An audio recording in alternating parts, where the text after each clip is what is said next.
Hello everyone, जैसा कि आप जानते हैं कि पटना विश्वविद्यालय में जो एडमिशन का जो फॉर्म आने वाला है, यानी पटना विश्वविद्यालय में बीए या बीएससी या बीकॉम या बीबीए, बीसीए, बीएमसी, बीएसडब्ल्यू और जितने भी सारे कोर्सेज आते हैं अंडर ग्रेजुएट में, यानी जो कोर्स आप क्लास 12 के बाद करते हैं अपने पढ़ाई को कंप्लीट करने के लिए, जो आप कोर्स करते हैं यूजी में, वो तमाम सारे कोर्सेज यूजी के कोर्सेज कहलाते हैं, यानी अंडर ग्रेजुएट के कोर्सेज कहलाते हैं। और उसमें कई सारे कोर्सेज आते हैं जो कि मैंने आपको ऊपर में दिख भी रहा होगा, बीए, बीएससी, बीकॉम और भी कई सारे कोर्सेज। ये सारे कोर्सेज में एडमिशन लेने के लिए पटना विश्वविद्यालय में मैंने आपको एक्सपेक्टेड डेट बताया था कि कब तक पटना विश्वविद्यालय एडमिशन्स के लिए जो फॉर्म अपना रिलीज़ करेगी वो कब तक आपका जारी होगा। ये मैंने आपको एक्सपेक्टेड डेट अपने पिछले वीडियोज़ में बताया था। इसके बाद आज के इस नेक्स्ट वीडियो में मैं आपको बता रहा हूँ कि पटना विश्वविद्यालय में जो यूजी का एडमिशन होने वाला है 2023 में, इसमें क्या प्रोसेस रहने वाला है, यानी कैसे आपका पटना विश्वविद्यालय में 2023 में एडमिशन का प्रोसेस कंप्लीट होता है। चाहे वो बात एंट्रेंस एग्जाम की हो, या फिर आपका मिनिमम क्वालिफाइंग मार्क्स की बात हो, या फिर आपके क्लास 12 में कितने परसेंटेज रहने चाहिए जिसके बेसिस पे आपका एडमिशन इस यूजी में यानी क्लास 12 में आपका कितने परसेंटेज होने चाहिए जिससे कि आपका पटना विश्वविद्यालय के यूजी कोर्सेज में आपका एडमिशन हो सके। ये तमाम सारे इन्फॉर्मेशन के बारे में इस वीडियो के माध्यम से डिस्कस करेंगे। सो गाइस, अगर आप चैनल पे पहली बार विजिट किए हो तो चैनल को जरूर सब्सक्राइब कीजिएगा ताकि प्रॉपर अपडेट आपको टाइम मिल सके, क्योंकि ये जो आपका और मेरा सफ़र है ये अभी लंबा सफ़र है इस कोर्स को स्टार्ट होने में। यानी ये जो आपका सेशन है 2023 से जो एडमिशन का जो सेशन है वो आपका, मैंने पिछले वीडियोज़ में आपको बताया था भी कि यूनिवर्सिटी दावा कर रही है कि ये जुलाई से जाकर के आपके क्लासेस स्टार्ट हो जाएंगे। यानी कह सकते हैं ऑल ओवर अभी मार्च का लास्ट चल रहा है, आपका और मेरा सफ़र मार्च से लेकर के मार्च, अप्रैल, मई, जून एंड आपका जुलाई, यानी अभी आपको हमारे साथ 3 से 4 महीने का टाइम देना है, जिसमें आपको कई सारे क्वेरीज आपके मन में आएंगे। तमाम सारे क्वेरीज का सॉल्यूशन आपको वीडियोज़ के माध्यम से मिलेगा, आगे वाले टाइम में व्हाट्सएप के जरिए से मिलेगा। तो आपको कई सारे सवालों के जवाब हमारे चैनल के माध्यम से मिलने वाला है। तो ये 3-4 महीने के इस लंबे सफ़र में आप चैनल से जरूर जुड़ करके रहिएगा। इसके लिए आप चैनल को जरूर सब्सक्राइब कर लीजिएगा, साथ में बेल आइकन को प्रेस कर दीजिएगा ताकि नोटिफिकेशंस आपको प्रॉपर मिल सके। चलिए बात करते हैं कि पटना यूनिवर्सिटी के यूजी कोर्सेज में एडमिशन लेने के लिए 2023 में जो प्रोसेस रहने वाला है वो प्रोसेस क्या रहने वाला है। पहली बात ये समझ लीजिए कि पटना यूनिवर्सिटी में जो एडमिशन का जो प्रोसेस है वो पटना यूनिवर्सिटी जो ऑफिशियली जो पिछले बार जो रिलीज़ किया नोटिफिकेशंस उसके अकॉर्डिंग हम लोग डिस्कस करेंगे, क्योंकि पटना विश्वविद्यालय पिछले साल ही सीबीसीएस सिस्टम को लॉन्च किया है। मैंने आपको थोड़ी सी इन्फॉर्मेशन बता देता हूँ, क्योंकि आप नए हैं पटना विश्वविद्यालय के लिए, इसलिए मैं आपको जनरल आइडियाज बता देता हूँ। अभी बिहार में या कहिए जितने भी सारे यूनिवर्सिटीज़ है, पहले ये बात समझ लीजिए कि क्लास 12 जब आपने कंप्लीट किया तो क्लास 12 के बारे में जो थोड़ी सी स्टोरी है, स्टोरी को समझ लीजिए जिससे आपको समझने में बेहतर होगा। पहली बात आप जानते हैं कि आपका जो अप टू अब जो आपका क्लास 12 होता है, यानी कह सकते हैं जो आपने इंटरमीडिएट किया वहाँ तक कौन संभालती है, वहाँ तक जो एजुकेशन का सिस्टम है वो बोर्ड संभालती है, चाहे वो आपका स्टेट बोर्ड हो या सेंट्रल बोर्ड हो। अगर आपने सीबीएसई से पढ़ा तो वो कहलाता है सीबीएसई, यानी central board of secondary education. अगर आपने बिहार बोर्ड से पढ़ा तो बीएसईबी, यानी बिहार स्कूल एग्जामिनेशन बोर्ड। यानी ऑल ओवर कहने का मतलब कि ये जो संभालती है वो कौन संभालती है, वो आपका बोर्ड संभालती है अप टू क्लास 12 तक। अप टू क्लास 12 के बाद जो कोर्सेज होता है वो जो कि आप जिसमें भी आप पटना विश्वविद्यालय में एडमिशन लीजिएगा वो कहलाएगा आपका ग्रेजुएशन। और ग्रेजुएशन से जो संभालती है वो कौन से संभालती है, वो यूनिवर्सिटी संभालती है। यानी ग्रेजुएशन के बाद जो आपका पढ़ाई लिखाई का जो पूरा सिस्टम है इंडिया में वो संभालती है यूनिवर्सिटी, चाहे वो आपके स्टेट यूनिवर्सिटी हो या सेंट्रल यूनिवर्सिटी हो। और भारत जैसे देश में जो यूनिवर्सिटीज़ है वो 2 टाइप की है, या तो आपका स्टेट यूनिवर्सिटीज़ या तो फिर आपका सेंट्रल यूनिवर्सिटी। जानते हैं आपके सेंट्रल यूनिवर्सिटी जो सेंट्रल गवर्नमेंट रन करती है उसे कहलाती है सेंट्रल यूनिवर्सिटी। और पटना विश्वविद्यालय एक स्टेट यूनिवर्सिटी है और बिहार के स्टेट यूनिवर्सिटी में इसका नंबर 1 रैंक है। यानी पटना विश्वविद्यालय एक स्टेट यूनिवर्सिटी है जिसे स्टेट गवर्नमेंट के अंडर रन किया जाता है। तो आपको इस स्टेट यूनिवर्सिटी में क्या करना है, एडमिशन लेना है। तो पटना विश्वविद्यालय जो पहले जो प्रोसेस थी, अभी मैंने आपको बताया कि यहाँ 2 यूनिवर्सिटी है मेनली। एक तो आपका है सेंट्रल यूनिवर्सिटी, यानी कि आपका सेंट्रल यूनिवर्सिटी, और एक सेकेंड आपका यूनिवर्सिटी जिसमें आपका पटना यूनिवर्सिटी आता है वो है आपका स्टेट यूनिवर्सिटी। पहले पटना यूनिवर्सिटी में जो प्रोसेस चलता था, अभी प्रोसेस के बारे में थोड़ी सी और बात समझ लीजिए। प्रोसेस से पहले समझ लीजिए कि जो जैसे आपका ग्रेजुएशन में एडमिशन होता है, यानी यूजी के कोर्स में आप एडमिशन लेते हैं, चाहे आपका बीए हो, बीएससी हो, बीकॉम हो या किसी भी कोर्स में आप एडमिशन लेते हैं, तो पहले जो सिस्टम अभी जो सिस्टम चल रहा है सेंट्रल यूनिवर्सिटी में, यानी जिसको सेंट्रल गवर्नमेंट रन करती है, वहाँ पर सिस्टम चल रहा है सीबीसीएस सिस्टम, यानी क्रेडिट बेस्ड चॉइस सिस्टम। जैसे अपना क्लास 10th में पढ़ा था एफए का सिस्टम, या कह सकते हैं कि जो सेमेस्टर वाइज सिस्टम होता है वो सिस्टम, यानी कि हर 6 महीने पे एग्जाम होगा, हर 3 महीने पे एग्जाम होगा, इंटरनल एग्जाम होगा, जैसे सीबीएसई का सिस्टम होता है, जैसे सेंट्रल का सिस्टम है कि हर 3 महीने पे एग्जाम होगा, आपका पीरियोडिक टेस्ट होगा, एफए टेस्ट होगा। इस तरीके से बहुत सारे टेस्ट होते हैं सीबीएसई सिस्टम में। यानी सीबीएसई सिस्टम में जो आपका एग्जाम है वो कई प्रकार के एग्जाम होंगे और कई सारे एग्जाम होंगे। वो सिस्टम सेंट्रल यूनिवर्सिटी में काम करता है और अभी भी काम कर रहा है। बट पटना विश्वविद्यालय में ऐसा सिस्टम नहीं था। पटना विश्वविद्यालय में था पार्ट 1, पार्ट 2, पार्ट 3, यानी मेनली आपको कोर्स को कंप्लीट करने के लिए आपको एक एग्जाम देना होता था पार्ट 1 का, एक आपको एग्जाम देना होता था पार्ट 2 का, एंड एक एग्जाम आपको देना होता था पार्ट 3 का। क्योंकि अगर मैं आपको इन शॉर्ट बताऊं तो जो यूजी का जो कोर्स होता है, चाहे आपका बीए हो या बीएससी हो, ये जो आपका यूजी का कोर्स है, कोई भी कोर्स में आप एडमिशन लेते थे तो पहले पटना विश्वविद्यालय में सिस्टम था, यानी इसे डिवाइड किया गया था 3 क्लासेस के फॉर्म में, पार्ट 1, पार्ट 2, पार्ट 3। और बिहार के भी जितने भी सारे यूनिवर्सिटीज है अभी सब जगह यही सिस्टम है, part 1, part 2 and part 3। But Patna university एक सिंगल यूनिवर्सिटी बनी है जो पिछले साल ही लॉन्च किए कौन से सिस्टम को, सीबीसीएस सिस्टम को। यानी यहाँ पे जो आपका 3 साल का कोर्स यूजी है वो 6 क्लासेस के जरिए से कंप्लीट होता है, और प्लस जो पर क्लासेस उसको कहा जाता है सेमेस्टर, यानी सेमेस्टर 1, 2, 3, 4, 5 एंड आपका 6। इस तरीके से पटना विश्वविद्यालय में जो आपका यूजी का कोर्स है अब चल रहा है सेमेस्टर वाइज सिस्टम में। और बिहार के जितने भी सारे यूनिवर्सिटीज है अभी भी सब जगह चल रहा है part 1 and part 2 and part 3 का सिस्टम। क्योंकि पटना विश्वविद्यालय अब सेंट्रल यूनिवर्सिटी के सारे नियमों के अकॉर्डिंग पैरेलल कर रही है, यानी जितने भी सारे नियम है सेंट्रल यूनिवर्सिटी में चलते हैं। यानी सेंट्रल यूनिवर्सिटी में जैसे सीबीसीएस का सिस्टम चलता है, सेम एज पटना विश्वविद्यालय भी जो आपका पिछला जो बैच है, यानी कर सकते हैं जो 22 में एडमिशन हुआ, उसमें सीबीसीएस सिस्टम के तहत ही यहाँ पे अब क्लासेस चल रहे हैं। यानी सीबीसीएस सिस्टम को अडॉप्ट कर दिया गया। पहले ये सिस्टम पटना विश्वविद्यालय में भी नहीं थी, और बिहार के भी जितने भी सारे यूनिवर्सिटीज़ है वहाँ पे अभी तक सीबीसीएस सिस्टम नहीं है। सीबीसीएस सिस्टम एक बेहतर सिस्टम है जिसका नाम दिया गया है क्रेडिट बेस्ड चॉइस सिस्टम। तो पटना विश्वविद्यालय में जो क्लासेस चलते हैं, यानी पटना विश्वविद्यालय में जो आपका एडमिशन होगा वो किसके अंडर होगा, सीबीसीएस सिस्टम के अंडर होगा। तो ये तो बात होगी कन्फर्म कि आपका एडमिशन यानी जिस सिस्टम के तहत होगा वो आपका सीबीसीएस सिस्टम है, यानी क्रेडिट बेस्ड चॉइस सिस्टम के तहत आपका क्या होगा, आप यहाँ पे क्लासेस को कंप्लीट कीजिएगा। यानी जो यूजी आप कंप्लीट कीजिएगा वो जस्ट एज सेंट्रल यूनिवर्सिटी के जैसा ही आप कंप्लीट कीजिएगा। यानी कह सकते हैं जो आपका वैल्यू है पटना यूनिवर्सिटी का वो सेंट्रल यूनिवर्सिटी से कुछ कम नहीं है। तो चलिए अब डिस्कस करते हैं कि आखिर क्या प्रोसेस रहने वाला है आपके एडमिशन्स को लेकर के। तो प्रोसेस को समझने से पहले सिंपल से शॉर्ट में फिर से मैं आपको एक स्टोरी बताता हूँ। आपने भी कंप्लीट किया क्लास 12, या तो आपका क्लास 12 कंप्लीट होगा तो आपका रिजल्ट आ गया होगा, या फिर अगर आपका क्लास 12 कंप्लीट नहीं होगा तो आपका रिजल्ट वेटिंग में होगा, यानी आप कह सकते हैं आप अपियरिंग में हैं। तो पटना विश्वविद्यालय में एडमिशन लेने के लिए सबसे पहला मिनिमम कंडीशंस कि आपके पास क्लास 12 कंप्लीट होना चाहिए या अपियरिंग होना चाहिए, यानी ऑल ओवर कह सकते हैं कि 2023 के जुलाई जाते जाते तक एटलीस्ट आपका रिजल्ट आ जाना चाहिए। क्योंकि जुलाई से क्लासेस स्टार्ट हो जाएगा, उसके पहले से आपका रिजल्ट आपके हाथ में होना चाहिए, तब जाकर के आप एडमिशन ले पाते हैं। तो पहला तो बेसिक कंडीशन है कि आपके पास क्लास 12 का क्या होना चाहिए, रिजल्ट होना चाहिए, या रिजल्ट अपियरिंग में हो, कुछ भी हो आपको, जो मैंने अभी कंडीशन बताया कि जुलाई से पहले आपके हाथ में रिजल्ट होना चाहिए। इसके बाद पटना विश्वविद्यालय में आपको अब चूंकि आप अप्लाई करने के लिए एलिजिबल हैं, तो पहला कंडीशन तो अप्लाई करने के लिए मैंने आपको बता दिया कि क्लास 12 पास आउट होने चाहिए, और कितना परसेंटेज वगैरह रहना चाहिए वो भी मैं आपको पीडीएफ दिखाऊंगा जो कि पटना विश्वविद्यालय के द्वारा पिछले साल जारी किया गया था। तो वो पीडीएफ के जरिए से हम लोग डिस्कस करेंगे। अभी हम लोग शॉर्ट में समरी को समझ रहे हैं, यानी कहानी को समझ रहे हैं। तो सबसे पहला स्टेप क्या है कि पटना विश्वविद्यालय का फॉर्म आएगा, तो आपका काम है कि फॉर्म को क्या करना है, अप्लाई करना है।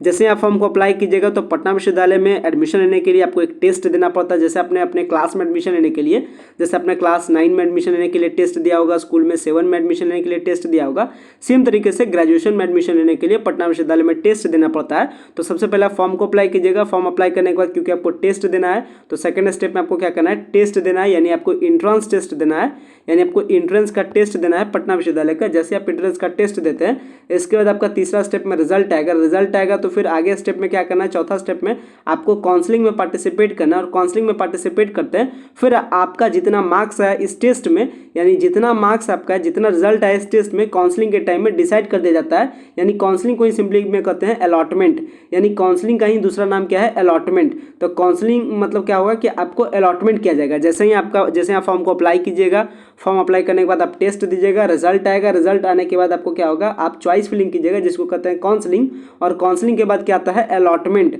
यानी आपको आता है कि फाइनल ऑर्डर आता है। जैसे किसी जॉब का आता है ऑर्डर, यानी आप जानते हैं जैसे किसी जॉब में आता है मेरिट, जैसे आपका पोस्टिंग जिस प्रकार से आप कहते हैं जॉब में पोस्टिंग, सेम है। जैसे ही आपका काउंसलिंग हो जाता है, जैसे ही आपका अलॉटमेंट हो जाता है, तो अलॉटमेंट के बाद आपको मिल जाता है कॉलेज, फिर जाकर के आप कॉलेज में एडमिशन लेते हैं और इस तरीके से आपका एडमिशन कंप्लीट हो जाता है।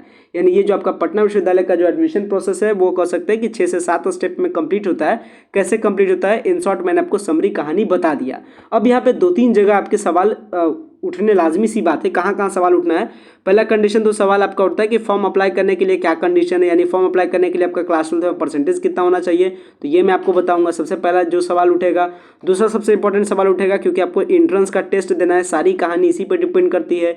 अगर आप एंट्रेंस एग्जाम में बेहतर नहीं करते हैं तो फिर सब कुछ बेकार है। अगर आपका एंट्रेंस में नंबर ही ज़्यादा नहीं आएगा तो फिर आपका एडमिशन होना डिफिकल्ट हो जाता है, एडमिशन होने के चांसेस कम हो जाते हैं। तो सबसे बड़ा जो बात है वो है कि फॉर्म अप्लाई करने के लिए क्या कंडीशन होना चाहिए, और दूसरा सबसे बड़ा इंपॉर्टेंट है जो अभी आपके लिए जान लेना चाहिए वो है एंट्रेंस एग्जाम के बारे में कि एंट्रेंस एग्जाम में कैसे होता है। हालांकि एंट्रेंस एग्जाम को लेकर के हम लोग सिलेबस के तौर पे एक अलग से वीडियो बनाएंगे, बट इन शॉर्ट जो सारी कहानियां हैं वो मैं आपको अभी इसी ही वीडियो में आपको बता दूंगा।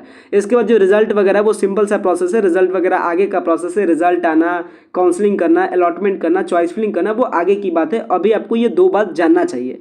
इन शॉर्ट मैंने आपको सारी कहानी तो मैंने आपको बता दिया, बट ये जो फॉर्म अप्लाई करने के बारे में और ये जो एंट्रेंस एग्जाम के बारे में ये मैं आपको थोड़ी सी डिटेल में बताता हूँ ताकि आपको बेहतर तरीके से समझ में आ सके। सो चलिए, आपके सामने मैं फाइनली वो पीडीएफ को ओपन कर चुका हूँ जो कि है पटना विश्वविद्यालय के द्वारा से जारी किया गया दिशा निर्देश था, जो कि 2022 का है। हालांकि जो आपका 23 में एडमिशन्स को लेकर के भी दिशा निर्देश जारी किया जाएगा, बट क्योंकि पिछले बार जो पैटर्न चेंज हुआ है वो सीबीसीएस के लिए हुआ था, तो इस बार भी आपका सीबीसीएस का ही सिस्टम है। तो कह सकते हैं ऑल ओवर जो पिछला प्रोसेस रहा है वही आपका एग्जैक्ट लगभग सारा प्रोसेस पिछले बार के ही जैसा होगा।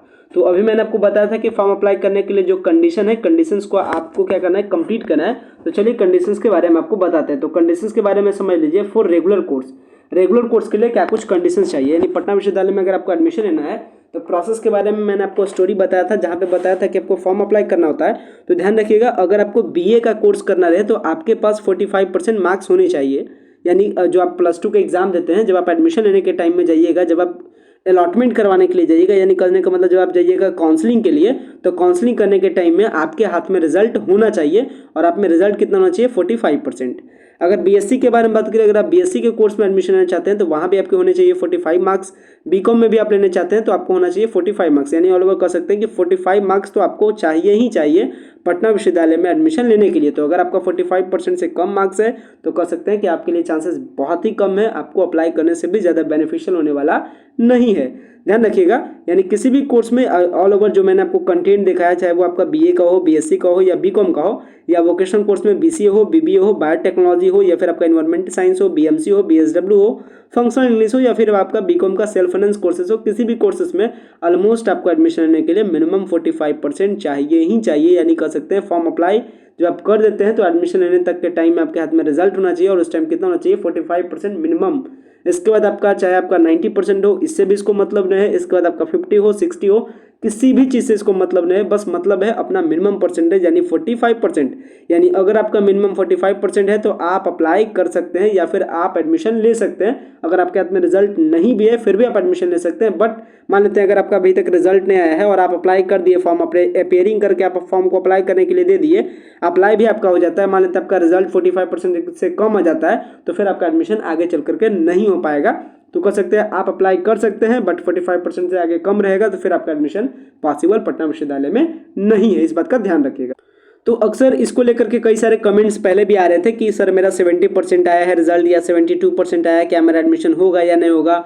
कोई चिंतित है कि मेरा 58% है, मेरा होगा या नहीं। कोई कह रहे थे 48% है, मेरा होगा या नहीं। तो आप बस मिनिमम को देखिएगा, जब 45% वालों का होगा तो सिंपल सी बात है 72 वालों का भी होगा, 58 वालों का भी होगा, 48 वालों का भी होगा, बट इससे कम वालों का नहीं होगा। अगर किसी का 43% है तो कह सकते हैं उनका एडमिशन नहीं होगा। तो मिनिमम कंडीशंस को ध्यान रखिएगा। तो ये तो सबसे पहली बात जो हो गई मिनिमम परसेंटेज का, ये तो बात आप समझ गए। अब नेक्स्ट जो मैंने आपको बताया जो सबसे इंपॉर्टेंट है वो है एंट्रेंस का एग्जाम। यानी एंट्रेंस का एग्जाम क्या आपके लिए, पहले ये समझ लीजिए। थोड़ी सी मैं आपको इन शॉर्ट में बता रही हूँ, इन शॉर्ट में मैं आपको बता दे रहा हूँ कि एंट्रेंस एग्जाम के बारे में, क्योंकि आपको भी एंट्रेंस एग्जाम देना है तब जाकर के आप एडमिशन ले पाते हैं। हालांकि एंट्रेंस एग्जाम के बारे में मैंने आपको पहले भी बताया, मैं आपको डिटेल में वीडियो बताऊंगा, डिटेल में सारी बातों को बताऊंगा ताकि आपको एंट्रेंस एग्जाम में किसी भी प्रकार का दिक्कत नहीं होगा। और आगे आने वाले 2-4 दिनों में ही बैच का लॉन्चेज कर दिया जाएगा और आपके एंट्रेंस एग्जाम की तैयारियों में क्या किया जाएगा, क्लासेस को शेड्यूल कर दिया जाएगा ताकि आप बेहतर तैयारी ऑन द टाइम कर सकते हैं। तो चलिए एंट्रेंस एग्जाम के बारे में भी यूनिवर्सिटी वालों ने पहले ही बता दिया था। यूनिवर्सिटी वालों ने क्या बताया था, चलिए मैं आपको बताता हूँ। इंट्रेंस एग्जाम बेसिकली आपका 100 मार्क्स का होगा। चलिए इंट्रेंस एग्जाम के बारे में जल्दी से हम लोग सारे इन्फॉर्मेशन को कलेक्ट करते हैं। एग्जाम आपका कैसे होगा। इंट्रेंस एग्जाम आपका 100 मार्क्स का होने वाला है। ध्यान रखिएगा उसमें 2 ग्रुप होता है, एक ग्रुप होता है ए और एक ग्रुप होता है बी। ए ग्रुप आपका होता है जनरल टेस्ट यानी आपका 40 नंबर का, यानी 40 क्वेश्चन आपके पूछे जाएंगे आपको ए ग्रुप से, और बी ग्रुप से आपसे पूछे जाएंगे 60 क्वेश्चन। ध्यान रखिएगा आपका टेस्ट होगा। टेस्ट आपका बेसिकली 2 ग्रुप में डिवाइडेड होता है। एक आपका ग्रुप होता है ए और एक होता है बी। ए ग्रुप में 40 क्वेश्चन, बी ग्रुप में 60 क्वेश्चन, यानी कुल मिलाकर के 100 क्वेश्चन आपसे पूछे जाएंगे। एक क्वेश्चन 1 नंबर का, किसी भी प्रकार का निगेटिव नहीं, यानी 100 क्वेश्चन का जवाब देना है, 100 नंबर आपके हाथ में होंगे। और जिसमें आपका 40 क्वेश्चन होगा जनरल टेस्ट पेपर, यानी कह सकते हैं जनरल बातें, जैसे आपका करेंट अफेयर, रीजनिंग हो गया, यानी जो छोटी मोटी बातें होती है, यानी जितने भी जनरल बातें होनी चाहिए, जितने भी जनरल बातें एक स्टूडेंट को पता होना चाहिए, +2 लेवल के स्टूडेंट्स को, तो एक जनरल टेस्ट देना होता है जो कि आपका 40 क्वेश्चन का। और ये जो 60 क्वेश्चन है वो आपके होते हैं, वो आपके भी होते हैं मल्टीपल चॉइस क्वेश्चन। ये तमाम सारे क्वेश्चन MCQ वाले ही होते हैं, लेकिन आपका 60 क्वेश्चन आपके विषयांतर से होते हैं, यानी जो आपने क्लास 12 में पढ़ा है।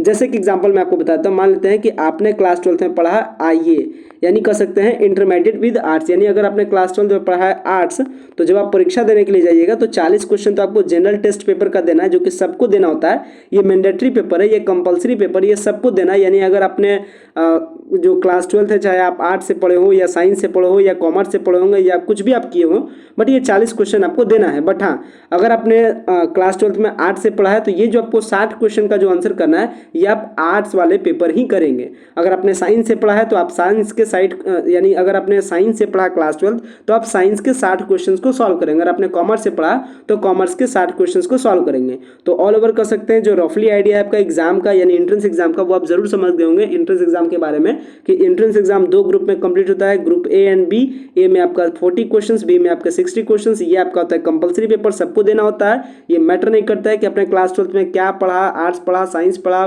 मैथ पढ़ा, फिजिक्स पढ़ा, इससे इसको कोई भी मतलब नहीं है। आपको 40 सवाल के जवाब देने होते हैं, सबको देना होता है, सबके लिए सेम होता है। बट ये 60 क्वेश्चन डिफाइड करता है। हो सकता है अगर आपने आर्ट्स से पढ़ा तो आपको हिस्ट्री, पॉलिटी, ज्योग्राफी के क्वेश्चन पूछे जाएंगे। अगर आपने क्लास 12 साइंस से पढ़ा तो आपको फिजिक्स, केमिस्ट्री, बायो या मैथ का आपको आंसर करना है। अगर आपने कॉमर्स से पढ़ा तो कॉमर्स में जो भी सारे पेपर्स होते हैं, चाहे वो इकोनॉमिक्स हो या कॉमर्स हो, जो भी हो, इसका आंसर देना होता है। सो ऑल ओवर कर सकते हैं, जो एंट्रेंस एग्जाम का आइडिया है वो भी आप समझ गए होंगे, फॉर्म अप्लाई करने का आइडिया वो भी आप समझ चुके होंगे। तो ये जो दोनों मेन स्टेप है, इसके बारे में मैंने आपको बता दिया। हालांकि आगे के वीडियोस में हम लोग अब डिटेल में डिस्कस करेंगे एंट्रेंस एग्जाम के आगे की बात की जर्नी, यानी कह सकते हैं फॉर्म अप्लाई करने तक मैं आपको सारा स्टोरी बता चुका हूँ। अब फॉर्म अप्लाई करने के टाइम में भी आपके मन में बहुत सारे सवाल होंगे, कौन कौन से कॉलेज में कितना सीट है, कौन सा कॉलेज बेस्ट है आर्ट्स पेपर के लिए, कौन सा कॉलेज बेस्ट है साइंस पेपर के लिए। तो ये जो यहाँ तक, यानी फॉर्म अप्लाई करने तक जितने भी सारे आपके मन में सवाल हैं, आप तमाम सारे सवालों को पूछ सकते हैं अपने कमेंट्स के माध्यम से। हालांकि इससे संबंधित जितने भी सारे जो प्रश्न उठते हैं, इससे रिलेटेड सारे वीडियोस आपको 1 से 2 दिनों में अपलोड कर दिया जाएगा। इसके बाद हम लोग एंट्रेंस एग्जाम की सफर को स्टार्ट करेंगे, यानी एंट्रेंस एग्जाम की तैयारियों में जुट जाएंगे, और एंट्रेंस एग्जाम के सिलेबस और भी कई सारे, यानी कह सकते हैं फॉर्म अप्लाई करने के बाद वाले जितने भी सारे प्रोसेस है उसके बारे में हम लोग आगे 1 से 2 दिनों में जुट जाएंगे। और इस 1 से 2 दिनों में सारे फॉर्म से रिलेटेड जितने भी सारे क्वेरीज है मन में, तमाम सारे क्वेरीज से रिलेटेड वीडियोज आपके लिए बना करके यूट्यूब पे अवेलेबल करा दिया जाएगा। तो आशा करते हैं वीडियो आपको पसंद आया होगा। वीडियो को एंड करते हैं। Thanks a lot for watching this very important video.